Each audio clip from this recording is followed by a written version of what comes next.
My name is Lieutenant Commander Blanche Cole, United States Navy, and on the day my sister got married, I heard my own father tell a room full of people that I was the SEAL's janitor. 5 minutes later, someone yelled, "Oh my God, it's her from TV!" And my father dropped his champagne flute in the middle of the reception. The sound of shattering glass can cut right through a room. But before we get to that moment, you need to understand the silence that came before it. It was the kind of wedding you'd see in the pages of a magazine, white tents on the lawn of an old plantation house, Spanish moss swaying in the breeze, a jazz quartet warming up under the awning. My sister Lena had dreamed of this since we were little girls, and I wasn't about to let my own complicated relationship with our father cast a shadow on her day. I'd flown in the night before from Coronado, California, still shaking off the rhythm of base life. The early morning PT runs, the briefing rooms, the quiet hum of servers in the operations wing. For the wedding, I was wearing my navy dress whites. Lena had asked me to. She said it would look amazing in the pictures, and if I'm being honest, I wanted her to be proud. The first hour of the reception was polite handshakes and catching up with relatives I hadn't seen in years. My father, retired Colonel Warren Cole, held court near the open bar. He was a man who could fill a room without trying. Tall, silver-haired, with a barrel chest and a voice that boomed like a drill sergeant's. He had always been more comfortable around high-ranking military brass than his own children. I was about to join a conversation with an old family friend when I heard his laugh, that dry, almost theatrical chuckle he used when he was telling a story. "The SEAL's janitor," he said, smirking at the small circle of men around him. They laughed, some politely, some genuinely, and I felt the words hit me like a punch I couldn't dodge. He'd said variations of it before, always in that joking tone. But here, in this setting, with Lena's day unfolding in perfect light, it stung differently. A couple of guests glanced my way. I put on that tight, practiced smile you learn in the service when someone underestimates you in a briefing room. Then I moved on, shaking hands, offering congratulations, pretending I hadn't heard a thing. But inside, I felt the old, familiar heat rising, the kind that comes from years of being measured against an impossible yardstick. My father believed in real military service, which in his mind meant combat units. My support job in special naval warfare didn't count. It didn't matter how many nights I'd spent awake tracking assets in hostile waters. It didn't matter that people were alive today because of what my team had done. To him, I was a janitor. I saw Lena across the tent, glowing in her lace gown, and forced myself to refocus. This was her day, not mine. I could endure another round of being the harmless little sister if it meant keeping the peace. What I didn't know, what none of us knew, was that before the night was over, the entire guest list would see me in a very different light. I wish I could say my father's jab at the wedding was an isolated moment. It wasn't. It was the echo of years. The same note played over and over until it became the soundtrack of how my family saw me.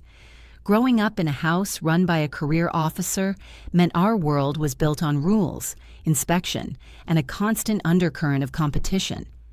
Dad believed the military was the proving ground of character, but only certain parts of it.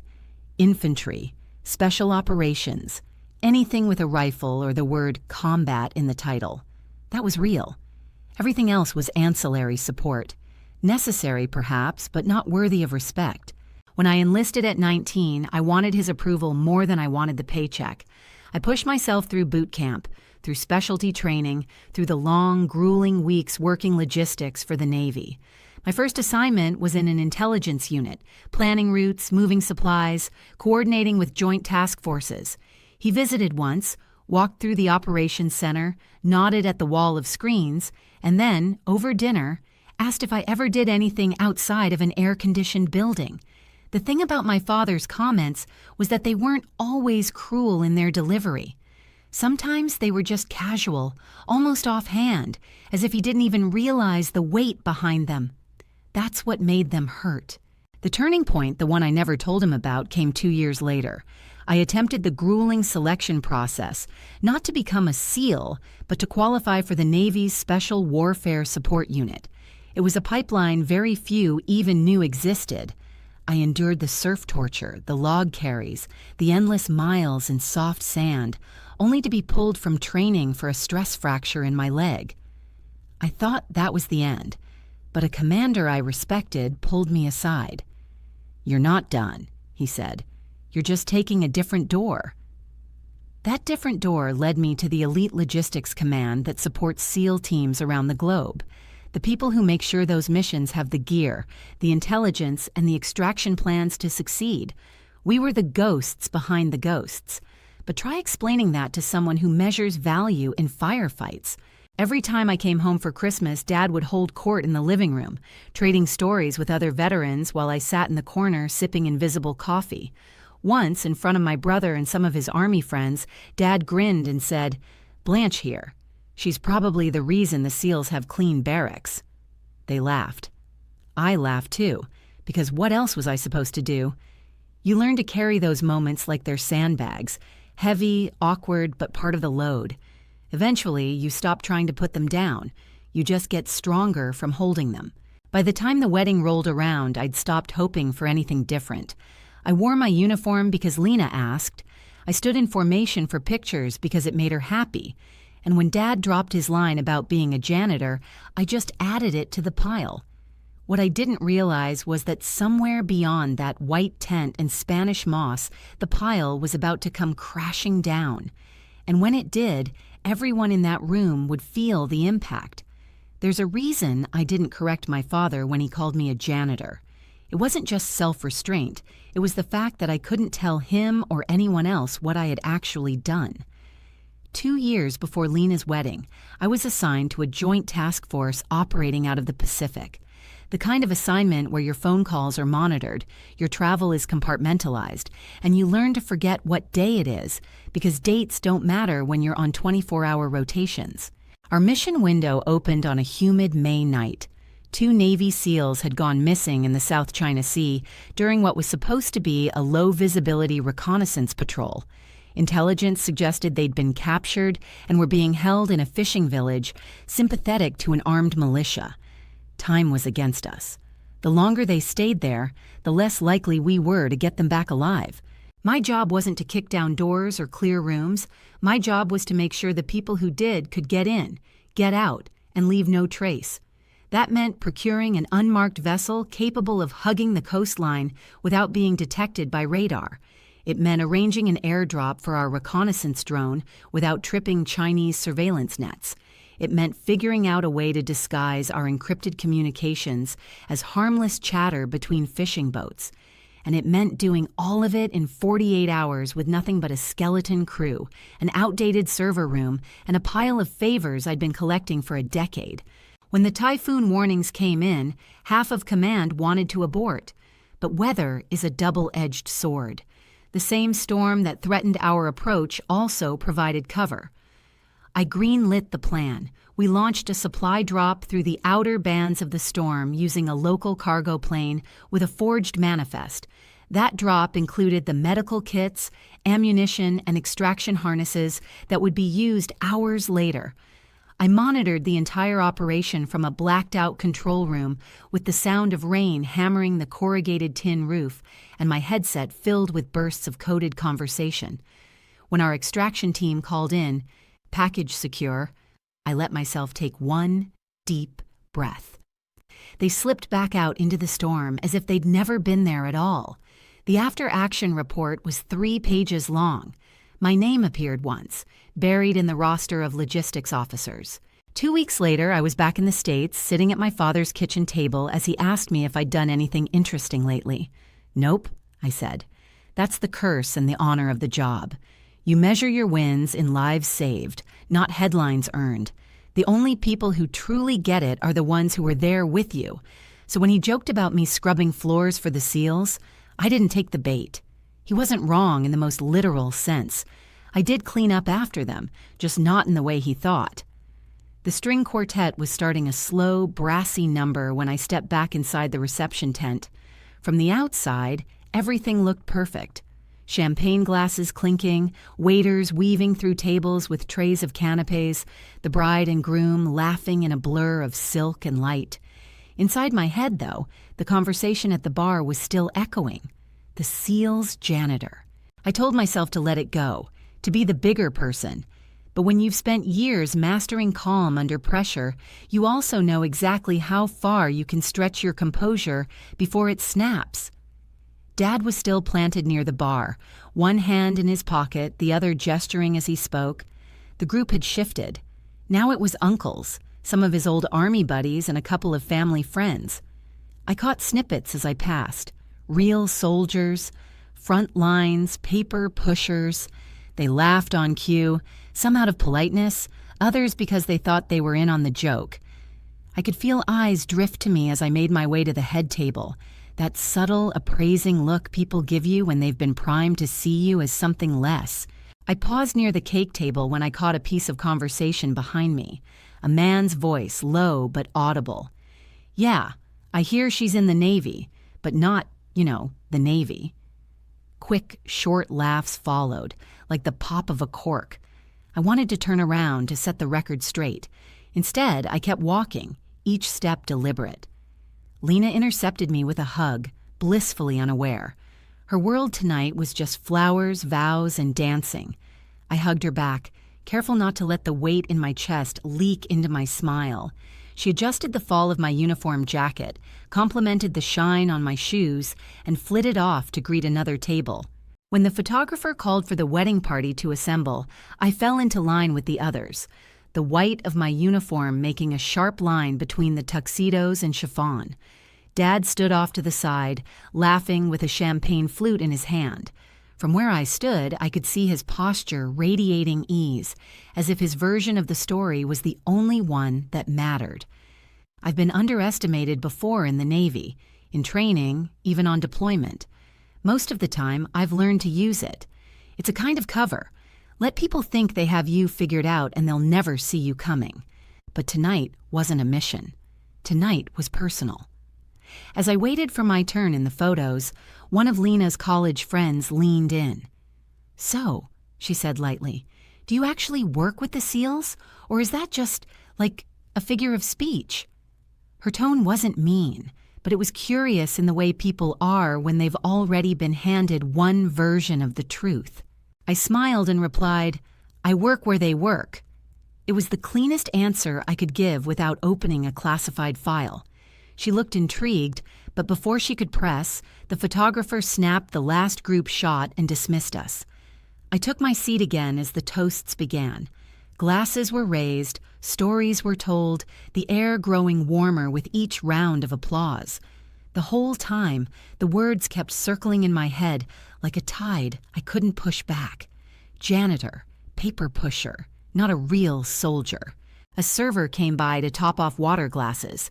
He set mine down with a little more force than necessary, as if he were in a hurry to get to the next table. The ripple in the water caught the string lights overhead, breaking into scattered reflections, sharp and uneven, just like my thoughts. I thought of the two SEALs whose hands I'd shaken in the hangar after that stormy rescue, the way one of them had looked at me and said, "We wouldn't be here without you." It was a truth no one under this white tent, maybe not even my own father, would ever fully understand. My fork hovered over my plate as another round of laughter erupted near the bar. Dad's voice carried over the music again, deep and resonant. I didn't catch the words this time, but I didn't need to. I already knew the script. What I didn't realize was that understanding was about to arrive, loud enough to silence the whole room. The best moments at weddings are supposed to be the quiet ones. The slow dance between the couple when everyone else fades away, or the moment a father catches his child's eye and you can see a whole lifetime in the glance. But what happened next wasn't quiet. It wasn't gentle. It was the kind of thing that makes 100 heads turn at once. I was halfway through a bite of roasted chicken when I noticed a ripple of distraction moving through the room. At first, I thought it was servers clearing plates, or maybe the DJ testing the sound system. But then I saw a teenager in a navy blue suit sitting at the back table near the dessert bar, staring at his phone like he'd just seen a ghost. "Oh my God," he said, just loud enough for the people at his table to lean in. Then louder, "Oh my God, it's her from TV." The words cut through the chatter, the clinking glasses, the faint strains of Frank Sinatra coming from the speakers. Every head turned to me. My fork stopped in midair. Across the tent, I saw my father's posture change. First confusion, then the slightest flicker of something sharper. He was holding a champagne flute, one finger looped through the stem. I knew that grip. I'd seen him hold a rifle the same way years ago, steady, certain, unshakable. But in that moment, his hand faltered. The teenager's phone was already being passed from table to table, guests leaning in to see the small, glowing rectangle of light. And there I was, not in my bridesmaid's seat, not smiling in a posed photo, but standing on the stage of the Pentagon's Hall of Heroes, in my dress whites, a row of medals on my chest. The text at the bottom of the screen read, "Navy officer decorated for distinguished service in classified joint operations." My voice was playing through the phone's tiny speakers. This award isn't just mine. It belongs to the team that stood watch when others slept, that carried the weight when others couldn't, and that brought our people home. The video had been recorded that very morning before I'd gotten on the plane to Charleston.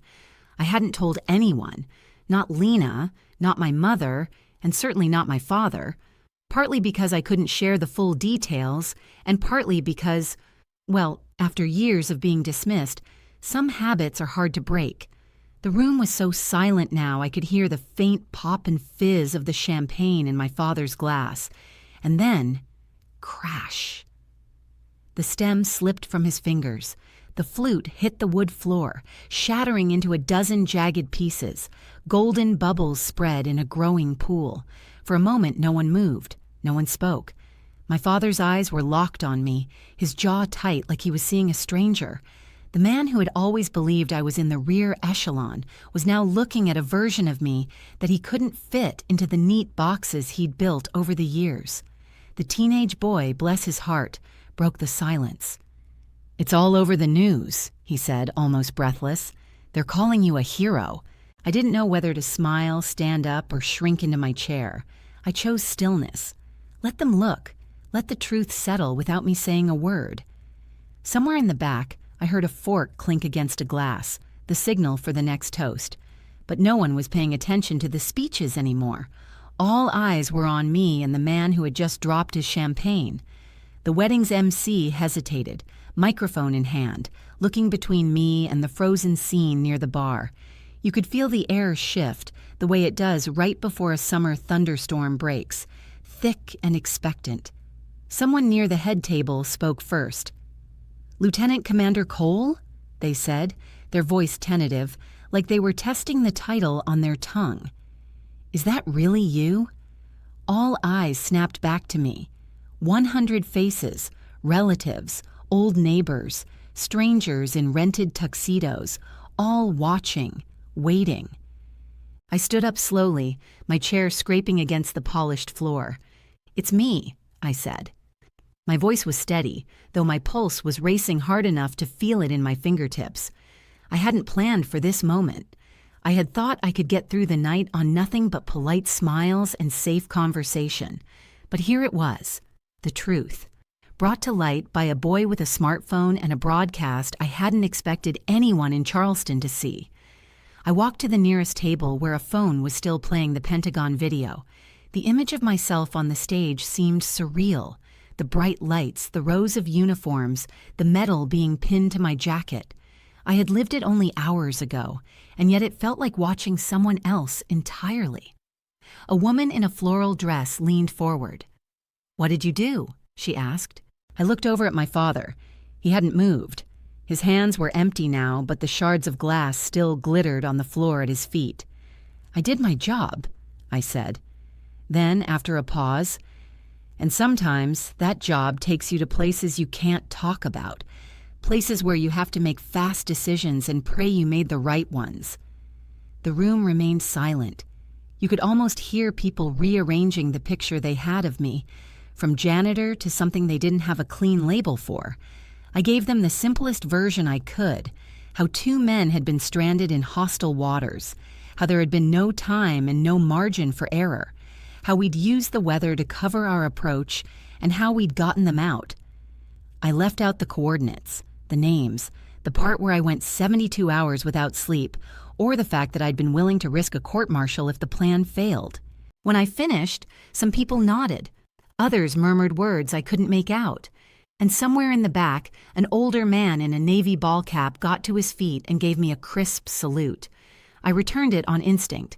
The MC finally jumped in, his voice lighter but careful. "Well, I think we all just learned we have someone very special in the room tonight. Let's raise a glass to Lieutenant Commander Blanche Cole." Chairs scraped the floor, glasses lifted. The sound of the toast rolled through the tent, soft but certain. I met my father's eyes over the rim of my glass. There was no smile, no apology, just the weight of something unsaid. He looked like a man standing at the edge of a map he'd spent his whole life drawing, looking at a coastline that shouldn't exist. And I knew then that this wouldn't be the moment he told me he was wrong. That moment might never come, but I no longer needed it the way I once thought I did. The truth was out. They had all seen it, and nothing he said or didn't say could ever change it back. The reception found its rhythm again, but it was different now. The laughter was softer. The conversations carried an undercurrent of furtive glances in my direction, not the kind that comes from gossip, but the kind that comes from a quiet recalibration. The groom's father, a retired Coast Guard officer, came over. "You know," he said, his tone almost conspiratorial, "I've worked with the SEALs before. They don't hand out medals like that to just anyone. You did something worth remembering." I thanked him, but my eyes kept drifting to Lena. She was dancing with our mother, radiant as ever. For a moment, I wondered if she'd heard Dad's words earlier, or if she'd even care. This was her night, and I wanted it to be untouched by the kind of tension only years of family history could create. I stepped outside for a breath of air. The night was cooler than inside the tent, carrying the faint salt tang of the nearby harbor. On the lawn, the white light strung between the trees swayed gently. That's when I felt a tug on my sleeve. It was the teenage boy who had started it all. "I didn't mean to, embarrass you," he said, shuffling his feet. "It's just, my uncle's a SEAL. I've heard the stories. And seeing you on TV like that, I didn't think people like you existed in the Navy. People like me." I crouched down a little to meet his eye. "What you saw on TV, that's one moment. The thing that matters most is the thing no one ever sees. The work you do when nobody's watching. That's the part that keeps the mission alive." He nodded slowly, the way young men do when something clicks, even if they can't quite put it into words yet. When I turned back to the tent, I saw Dad through the open flap. He was laughing with one of his old Army friends, the easy grin back on his face. If he felt differently about me now, he wasn't going to say it. And maybe that was okay, because here's what I had learned. You don't always get the apology you want or the recognition you think you deserve. Sometimes, the win is just living in a way that makes the truth undeniable. I wasn't the SEAL's janitor, but if cleaning up meant making sure my people got home alive, I'd do it every single time. I walked back inside, letting the warmth and light wash over me. The music swelled.